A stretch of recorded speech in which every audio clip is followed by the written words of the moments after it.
Alors bienvenue dans cette vidéo de formation où désormais on va parler de solfège rythmique beaucoup plus en détail. Mais avant ça, il faut prendre un peu ses repères à l'intérieur de son séquenceur. Donc ici on est à l'intérieur d'Ableton Live, donc il y a les deux fenêtres, ici pour passer de l'une à l'autre, ou sinon vous appuyez sur tabulation. Vous repérez qu'ici on a réglé le tempo général en fait de la session, qui est actuellement en 120. Donc ça va repérer un petit peu, c'est ce qui va déterminer la lecture qui va être plus ou moins lente ou rapide, on peut régler ça, et actuellement on est en 120 pour 120 BPM, c'est-à-dire 120 battements par minute. Donc en une minute, il y aura 120 battements voilà, qui vont être réglés. Ici en 4/4, c'est la signature rythmique donc, du morceau. Ici à gauche, le numérateur de signature qui va indiquer qu'il va y avoir 4 temps par mesure, et à droite, la valeur du temps de cette mesure. Retenez que 4, c'est l'équivalent d'une noire. Donc il y aura 4 temps dans une mesure, et chaque temps va valoir en fait l'équivalent d'une noire. Ici, on peut mettre son tempo. 1, 2, 3, 4, 1, 2, 3, 4. Donc voilà, vous pouvez vous repérer également à cet endroit-là. Donc ici, j'ai dessiné ce qu'on appelle une noire, puisque on a dit que c'était une signature 4/4. Donc 1, 2, 3, 4. Et si je veux mettre 4 noirs, ici, les 4 temps sont définis, et chaque temps a l'équivalence, donc la longueur d'une noire. Je vais vous montrer ça avec un petit visuel, vous verrez que c'est un peu plus simple à retenir. Voilà, ici on a toutes nos divisions. À la fois pour les notes jouées, la longueur des notes jouées, et ici par l'équivalence pour les silences. Donc il faut retenir que si jamais vous ne jouez pas de notes, il faudra mettre une pause pour l'ensemble de la mesure. Si je mets une note qui joue tout l'ensemble de la mesure, on va l'appeler la ronde, et voici comment est-ce qu'elles vont s'écrire à l'intérieur d'une portée. Donc ici, ça va être vraiment toute la mesure. La blanche, c'est la division, donc c'est la moitié de la mesure. La noire, je vous ai expliqué donc que c'était 4 temps par mesure. Ici, 8 temps par mesure, 16 temps par mesure, 32 temps par mesure. Voici l'équivalence des silences. Donc la pause, qui est l'équivalent de la ronde, la demi-pause, qu'on reconnaît par son chapeau en haut, et l'équivalence de la blanche. Donc vous pouvez vous rappeler qu'on commence par un chapeau bas, parce qu'on fait chapeau bas, c'est la présentation, donc ça équivaut à la ronde, c'est tout l'ensemble de la mesure. Ici c'est la moitié, chapeau vers le haut, le symbole du soupir qui est l'équivalent de la noire, donc c'est important de bien le reconnaître, et ensuite il y a le demi-soupir qui est l'équivalent de la croche, le quart de soupir qui est l'équivalent de la double croche, et le huitième de soupir qui est l'équivalent de la triple croche. Donc j'espère que ça va jusque là. On va avancer doucement, mais vous pouvez regarder plusieurs fois la vidéo si besoin. Donc à chaque fois on a une division.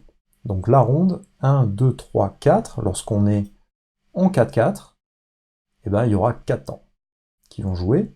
Ça aurait pu être les 4 noirs, je vous ai expliqué que si les 4 temps jouaient, donc ça serait équivalent d'une noire. 1, 2, 3, 4. Ici, la ronde, voilà, c'est le symbole qui indique que la note joue l'ensemble de la mesure. Ici, la moitié de la mesure, donc on pourrait diviser la ronde en 2 blanches, c'est également possible. Donc là, ça fait 1, 1. Ici, la blanche, ça fait 1, 1, 1, 1. La noire, 1, 1, 1, 1, 1, 1, 1, 1.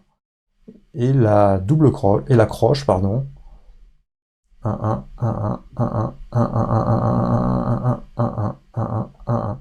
Bon, voilà, excusez-moi pour les onomatopées, mais voilà, c'est une bonne manière, dans un premier temps, de vous figurer tout cela. Ici, on a également la division qui s'opère, donc vous voyez que on peut écrire, en fait, différentes notes. Donc plus on va aller vers les quadruples croches, là, plus ça va être rempli, plus ça va jouer des notes rapides. Ou bien sinon, ça va jouer une seule note, donc là, on a la mesure entière. Ou bien on a 2 blanches, ou bien on a 4 noires, ou bien on a 8 croches, ou bien on a 16 croches, ou bien on a 32 croches, ou 64 quadruples croches. Donc voilà, c'est assez facile à comprendre, et ici on a encore l'équivalent de tous les silences. Donc je vais vous mettre vraiment toutes ces fiches pour que vous ayez vos repères. Ici, on repère que on n'a que des noirs qui jouent.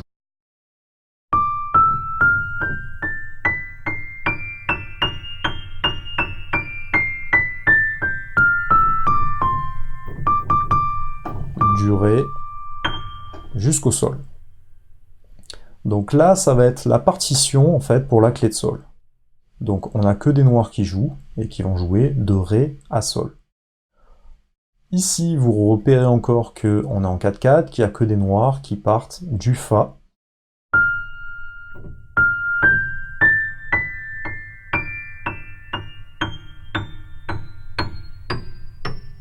Sol, La, Si. Et on redescend.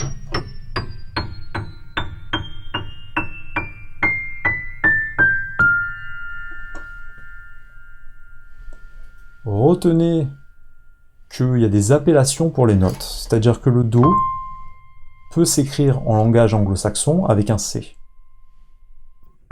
Le Ré, ça va être le D, le Mi, le E, le Fa pour Sol, Sol, on va jouer G, le La va s'appeler A, le Si, B, et le Do au-dessus, c'est encore le C.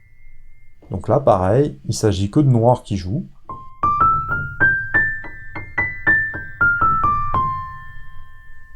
Il existe également, voilà, là c'était pour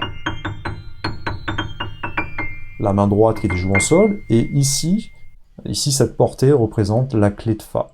Donc ça va être pour les mains graves en fait, tout simplement la main gauche. Donc là ça va être pareil, on va partir sur le Do.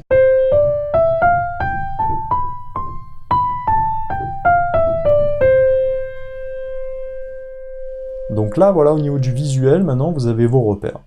Je vous conseille d'aller voir la vidéo sur Crescendo que j'ai faite et qui est mise en bonus de la formation, qui va vous permettre justement de faire un régulier entraînement qui va vous permettre de progresser. C'est-à-dire que le logiciel va faire apparaître différentes notes sur la portée et ça va vous aider à repérer, parce qu'il va falloir cocher à chaque fois et dire de quelle note il s'agit. Donc on va faire ça à la fois en clé de Fa et en clé de Sol. Bien évidemment, malheureusement, ce n'est pas, voilà, ce ne sont pas les mêmes repères sur les deux mains, et bien heureusement.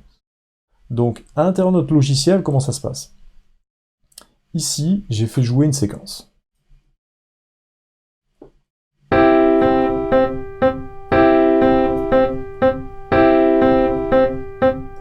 Donc en fait, il y a un accord qui joue, parce que les trois notes sont superposées, mais ici, on a une noire, ici une blanche, ici une ronde. Ensuite, il y a une croche, une double croche, une quadruple croche.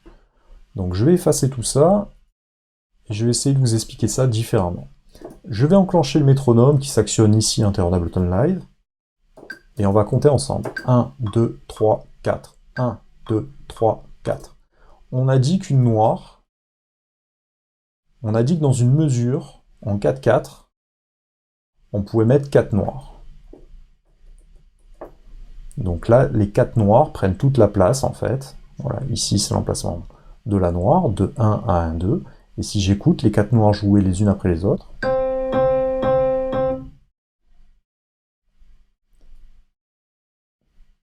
ici, je pourrais avoir une ronde qui joue. Donc on entend encore, vu qu'on est en 4/4, en fait, le métronome joue vraiment sur les noirs, puisqu'on a indiqué qu'il y avait 4 temps, donc on entend les 4 coups joués, et chaque temps équivaut à une noire. Donc on repère que si on joue comme ça, eh ben, le métronome va s'enclencher sur chaque note du Do. Si je change la signature rythmique, par exemple,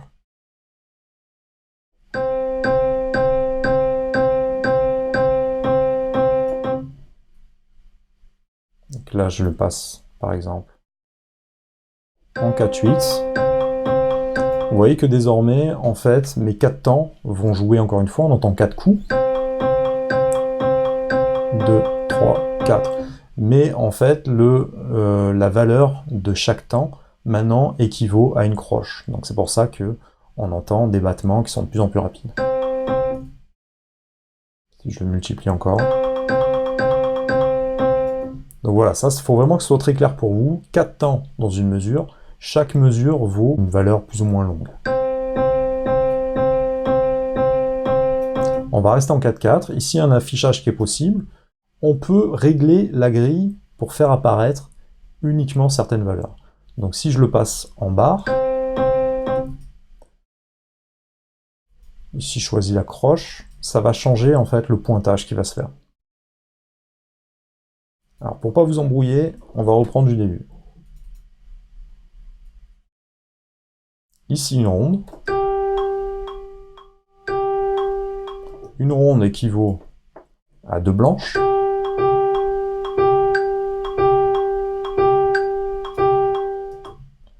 Qui équivaut à 4 noirs.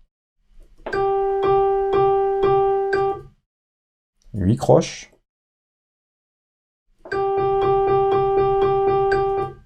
On peut faire apparaître des doubles croches. 16. Ici, ensuite, vu que je suis en réglé en 16, si je veux faire apparaître des nouvelles valeurs, c'est-à-dire si je clique ici, ça me fait apparaître une double croche. Pour mettre en triple croche, il faut que je passe en 32, parce que je peux rentrer désormais 32 notes dans ma grille. Et si je clique, ça me fait vraiment apparaître la valeur en question. Donc on va les écouter, les 32. Donc c'est avec ça qu'en charlet, voilà, on arrive à faire des charlets trappes par exemple. Donc ici vous savez que vous pouvez également régler la grille comme vous le souhaitez. Donc là ça fait apparaître une blanche directe. J'ai juste à cliquer une fois dessus.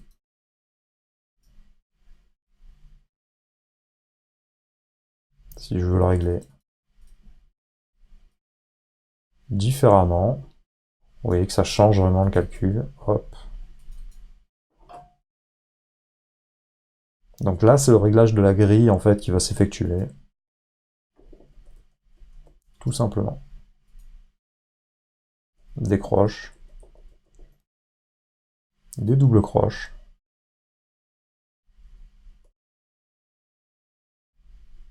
Ou les quadruples croches. Si je vous fais écouter le brouhaha.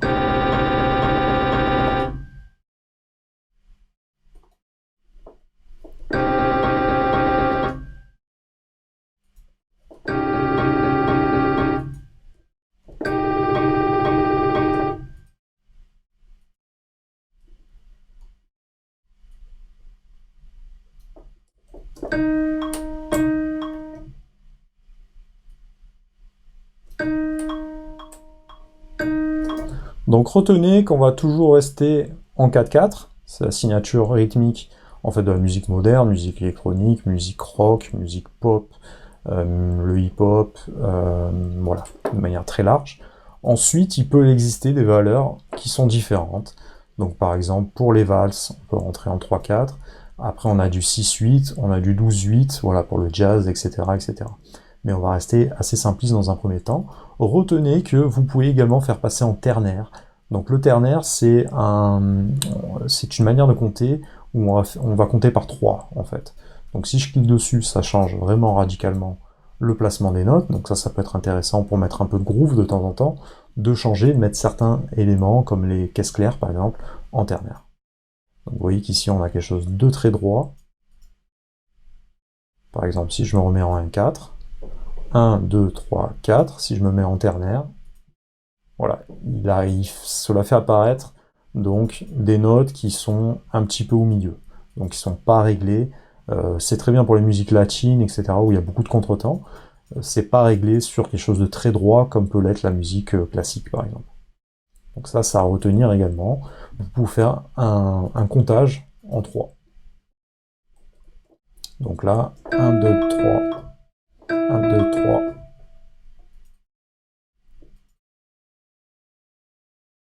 1, 2, 3, 1, 2, 3. Donc voilà, c'est une autre manière de compter. Au lieu de faire 1, 2, 3, 4, on va compter à chaque fois 1, 2, 3, 1, 2, 3. Donc voilà, c'est important de comprendre tout ça. Donc encore une fois, je vous repasse un petit peu les différents croquis. Donc qui symbolisent que dans la mesure, là, il va y avoir qu'un seul coup, ça va être qu'une seule ronde, ou bien s'il y a du silence total, ça va être une pause. S'il y a 2 coups, on peut faire entrer en fait 2 coups dans un 4-4, où il y a 4 temps par mesure, et les 2 coups qui vont jouer seront 2 blanches. Si on divise encore, ça va être 4 noirs, parce qu'on a dit que c'était 4-4, donc 4 temps, et chaque temps vaut l'équivalent d'une noire. S'il n'y a pas de musique, en fait, ça va être des soupirs qui vont apparaître. Ensuite, en 8, ça va être les croches. En 16, les doubles croches. En 32, les triples croches. Ensuite, on a la division à chaque fois.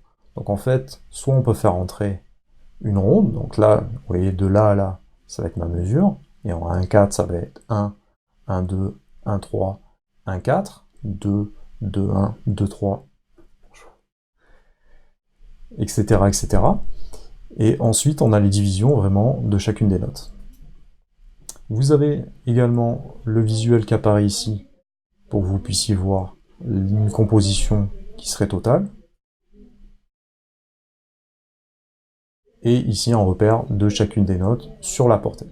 Donc là, c'est l'équivalent vraiment avec des noirs qui apparaissent les unes à côté des autres, et les repères de ces notes se font de manière classique. Donc Ré, Mi, Fa, Sol, La, Si, Do, Ré, Mi, Fa, Sol.